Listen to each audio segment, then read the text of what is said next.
All right, so right now, the presidency of Donald Trump has had a lot of issues when it comes to PR, when it comes to, in particular, the cover up of the Jeffrey Epstein involvement.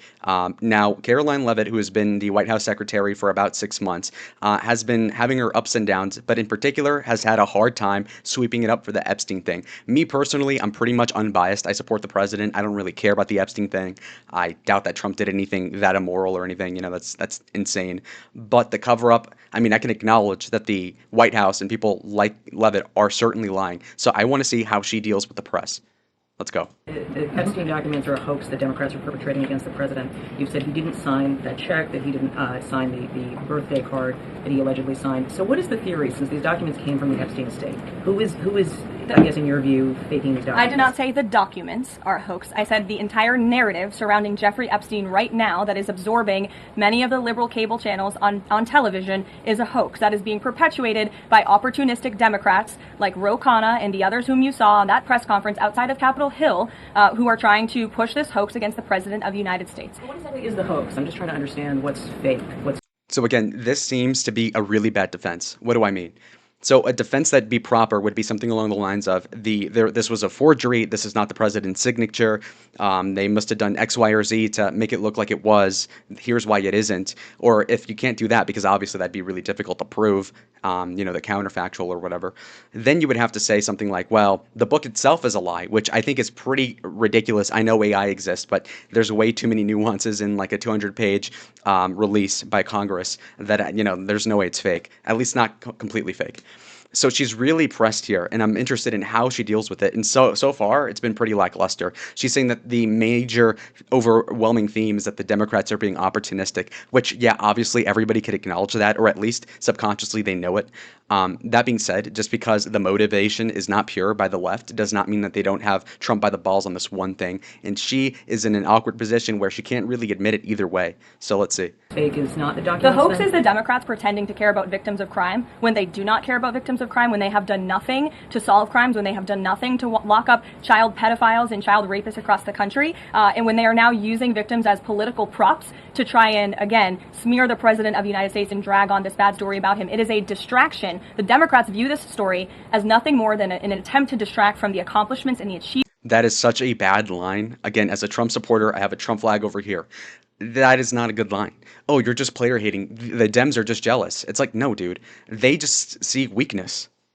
Let's take Bill Clinton, for example. The Republicans weren't trying to distract from the great economy of the 90s by calling him out on his adultery. And they weren't trying to distract from his accomplishments when they were bringing up the Whitewater scandal and impeachment and whatever else, okay? But yes, they were opportunistic, and yeah, they had double standards when it came to adultery in their own ranks, but the Republicans weren't trying to player hate and basically, distract from the booming economy. That's not how politics works. So the way she's framing it is very rookie level. Granted, she is like, 27 or something, so you can understand why she makes these mistakes, but then again, to hire somebody that young is somewhat of a mistake. He didn't sign these. If you said he didn't sign the birthday card, he didn't do this, he also didn't do the check, those were in documents from the estate. So what is the working theory as to why he's in them? The president has one of the most famous signatures in the world, and he has for many, many years. You know that, Maggie, you've covered him for a long time, long before he assumed this office when he was a businessman in New York. The president did not write that letter. He did not sign those documents. He maintains that position, and that position will be argued in court by his lawyers. The president is very confident he's going to win this.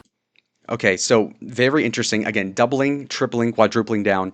I don't see this going very well for the Trump camp, which I'm a part of, I guess. But, I mean, seriously, this line of defense is terrible. Now, let's see what Donald Trump himself says. All right, so bear with me, but the audio is really screwed up, but we'll go. Thank you. Enjoy it. It's not my signature, and it's not the way I speak. And anybody that's covered me for a long time, no, that's not my language. It's nonsense. And frankly, you're wasting your time. All you do is trying to get off the great success of D.C. and about 200 other things we've done that are so successful. Okay, so interestingly enough, his answer is still better than Karoline's. And mind you, Karoline's entire job is to protect and screen for the president like a destroyer does for a carrier, And so Trump is just like on the fly, having to defend himself on something that looks really bad for him. And he, with more confidence than Karoline, just says, that is not my language. And honestly, that is a better defense than whatever the hell Karoline just said a minute ago. Because you could say that, okay, well, this birthday letter doesn't really sound like Donald Trump wrote it. Yeah, I mean, it's like vaguely similar, but anybody who's going going to make a forgery will also write it as much as like possible to make it sound like Trump wrote it himself. But I can pick up on certain things like enigma. That's not a common word you hear out of Trump's mouth, for example. So yeah, so his defense, while not obviously being good objectively because it doesn't debunk anything, it at least gives a Trump supporter more hope, and it gives it like a little, there's more grease on the wheel, so to speak, for things to really go over smoothly in regards to the administration's whole scandal here. Reading into the body language of JD Vance, though, I'm kind of curious. JD, he seems to be kind of uptight, not completely robotic because that is a bad luck, but he is just deferring to Trump. He has no inclination to answer the reporter's questions, no inclination to help his boss here in answering the question at all. Now, Pete Hegseth is interesting because he can kind of hear what's going on, and he's just standing there, lips, I don't know if that's pursed, but held tight together. Arms are completely stiff. Again, he's super nervous. He has no idea what to do. Super awkward, super awkward. My God. So that doesn't inspire confidence. It seems like the people in the administration, from what I can tell, are flailing and they just want this to go away, and they don't really have an effective way to fight this. And so, I mean, it looks like a quagmire. So, in summary, my take is that the whole Republican cover up the Epstein thing has been done absolutely terribly. It is basically the Iran Contra scandal all over again, where realistically what happened doesn't impact the American people personally.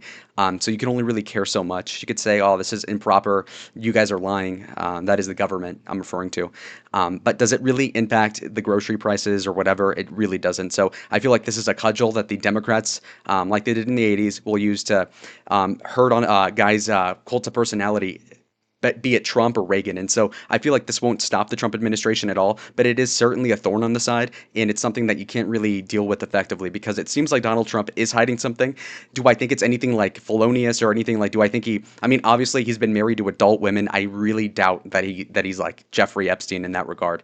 So I support the president. I can acknowledge that he's probably lying about a lot of things. Do I really care? No. And any Democrat that wants to attack the president is doing so to virtue signal, and that's why I laugh it off. I really don't care. Cry, call somebody who cares. Democrats suffer.